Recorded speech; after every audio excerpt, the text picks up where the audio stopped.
As you guys saw today, everybody wore 41.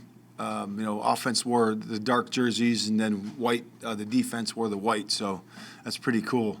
And we talked about Brian Piccolo and his courage and him being a great teammate in the team meeting this morning with the players. And so that was an enjoyable moment for us. And then we just took a nice photo out there too. So I know Joy and the girls were here as well. So it's was a special day that way. Also wanted to start out by thanking the players, coaches, and all the staff of the Chicago Bears for this off season. Obviously started when I got hired on January 27th, all the way to this point, and that's the year number one in the books for our off season. So we're excited about that, and I wanted to thank those guys because you can't, do things with a small group. It takes the whole group to do it. So it's really nice, and did a nice job with that. Today, what we did was we talked in the team meeting not only about Brian Piccolo, but also about summer, about our summer conditioning and getting mentally and physically ready to go into training camp. And that's an important piece for the guys. And we want them to grow both mentally and physically, not just in football, but in life. During the course of the offseason. They have 40 days. The veterans have like 40 days before they come back. So that's a good chunk of time to get better personally, get better physically, and as a whole man to be able to do that in the offseason. Spend some good family time as well. So we talked about that in the team meeting. And then also at practice today, shortened down practice, we did a little bit of low red zone, high red zone, as you guys saw. And we did another move the ball period where we just placed it down and change the yardages and stuff like that, down the distances. And so that was good to see the guys function in there. Overall, I thought it was a good execution for today, as it was yesterday. It was one of our better practices yesterday of the offseason, and we capped it off today with also another good practice. So the summer for these guys is going to be important, and the message I said after practice to them was, come back lean, fit and strong.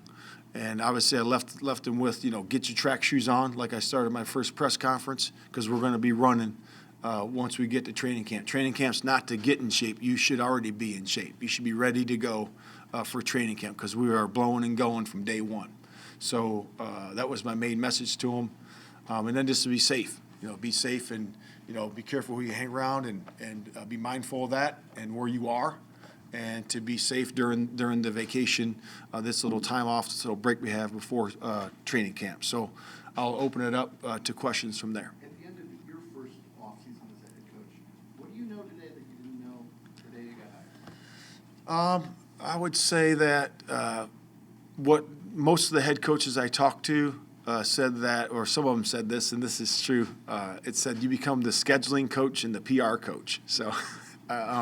Some of that is true, but you do spend a lot of times on schedules, looking forward, like I said, looking around the corner, setting it up for success, your football team. So, but that's probably the two main things. You mentioned the scheduling yesterday. I imagine you thought, do you know whether you're going to play starters in preseason games and which ones?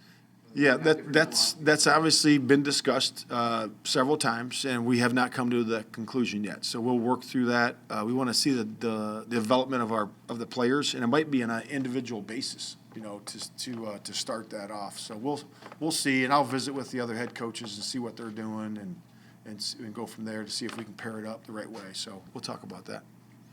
A month plus to see Brisker in action in practice. I'm curious what your progress report is on him and what types of things he's shown you in this period. Yeah, he's been really good, really good. And in fact, I was just talking to Alan Williams about him on the field, and we're just so thrilled with his talent, with his mental makeup, and just the person he is, and where he is in his development so far up to this point.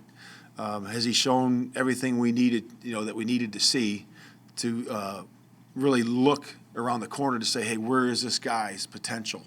And it's our job as coaches and player together as that relationship to get him to his potential his first year. When you're dealing with players in the first year and you're playing these young guys, man, they learn fast. And there's so many things that he needs to see in the deep part of the field, down close.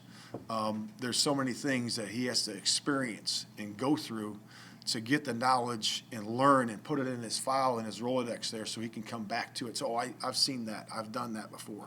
So we're just trying to put him in as many experiences as he can. And it's good. Sometimes it's good. You know, he's going to fail some and he's going to succeed a lot. But sometimes that failure teaches you a lot more than all the successes he's going to have, which he's already had a lot of too. So What's one thing about his mental makeup that struck you during this stretch now that you have? just that he's picking up the defense. You know, he's picking up the defense. He's communicating with others. He's right on pace there. So we're excited for him. Matt, with that in regard, what you said yesterday, you're not afraid to play anybody, no matter what their experience level is. With rookies in particular, especially coming into your first camp, are you just in general more willing to live with mistakes to get 2 steps forward later? I'm talking about in actual games. Yeah. Are you less hesitant to play rookies, do you think, because you're willing to learn to live with mistakes if they're going to, make a player? Yeah, I would say that's every year. You know, sometimes you might have a veteran group, and then those guys are going to another team, and then say that at the receiver group or whatever it is, DBs, it might be different for every group. You know, every year. So you're going to have to do that. You're going to have to put them in there. You have to learn from mistakes and learn from practice and get the experience. Now, as long as you're talented enough and you're a pro level starter, of course, those guys are going to make plays, and you can see that pretty quick. I've seen that with a lot of the guys that we've started early in their career. In that regard, I'm sorry, are there rookies maybe not first, second round guys, but rookies you already know you're going to give them a better shot just based on what you've seen so far? Yeah, I mean, I would say that that's true with any position. But when I see a guy that has the talent, the movement skill, okay, and the talent, and I see it at this time of the year, I want to really get a thorough evaluation of him going in through training camp, because I already know that he looks like the guys I've seen, starter plus type players, and I want to look at it. I'll pair them up. So this is what we think. This is what we'll do during training camp. We'll get the matchups the right way. So I have player A that I think is on the rise. I'll say, okay, now let's put him against our best guy so I can see it. So he's playing against a pro player, a really good pro starter. Now I can see what he can do. And we'll match those up all the time. It's not just, hey, let's just roll the ball out there and, ones against ones, twos against twos. No, let's match these players up so we can see them, because a lot of times what happens is if you have for example, if you had a rookie that was playing with the twos and he's go against, the second group of receivers or even some of the thirds, well, he doesn't get that exposure. He needs to get that exposure to see where he's at and really to gain his game up and make it better and better by going against a better talent. So we'll do that all the way through line, and the line and the perimeter all the way through. So. How much are you and Allen relying on Roquan Smith to implement this defense? And for you said training camp is when people need to be ready. So if he is running your defense, he needs to have that down by now. Right. Yeah, Roquan's done great. We're going to rely on him a lot. He has a great experience. He's a very good player, and we're going to rely on him a lot to lead the defense, and others too. But he's done a good job to this point. He's going to have a great summer. Right, he's already starting to work his body into shape, and he's done a good job of changing and adjusting his body so far. And he's got 5 more weeks to show, and he's going to keep getting better and better in the defense. In terms of organization and coordination for him, keeping people in the right spots, kind of managing things out there, has there been a progression? Do you see him now calling things out and pointing things out that? I do. You can see him in practice. Yeah, exactly. You can see him in practice. He's starting to call things out because he knows where he fits in the defense, and he's getting more comfortable with it. And you can see him start to turn it loose, and you can see that. And that's encouraging to me and Allen. Is there any aspect of the team right now going into the offseason that you feel most confident, comfortable with? Any aspect? I would just say the culture. The team coming together. I feel most comfortable with that because, we're able to look each other in the eye and tell the truth, and it's okay. And it's okay to be wrong. It's okay to be right. But we're starting to feel that with the whole group. And it's just honest communication, man-to-man, face-to-face, no problem. And that's encouraging because you have to have that as a team because you have to be close that way because you're going to have adversity.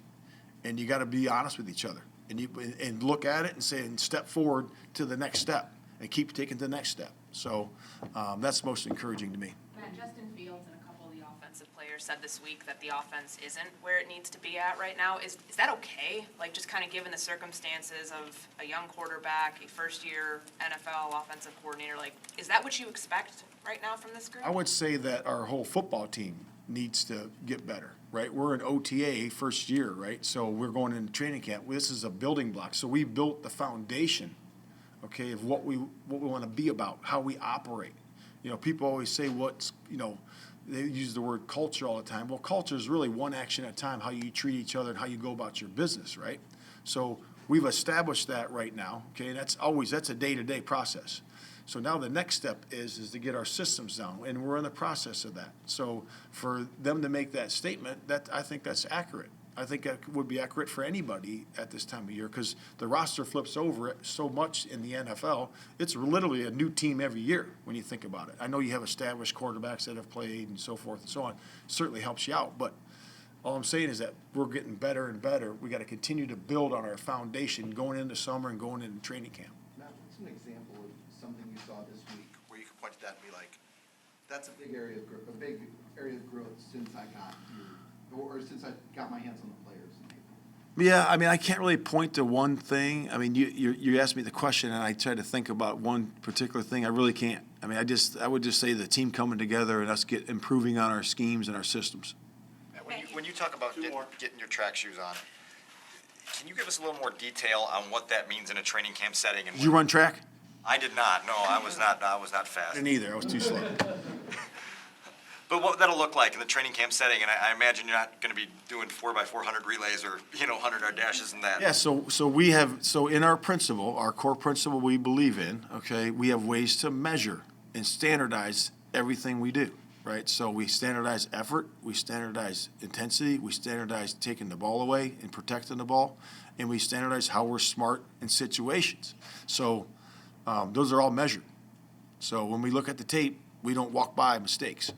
We look at it and say, okay, that's not the right effort we're talking about. Or that is the right effort we're talking about. Man, that is the standard. So that takes a mindful eye for the coaches.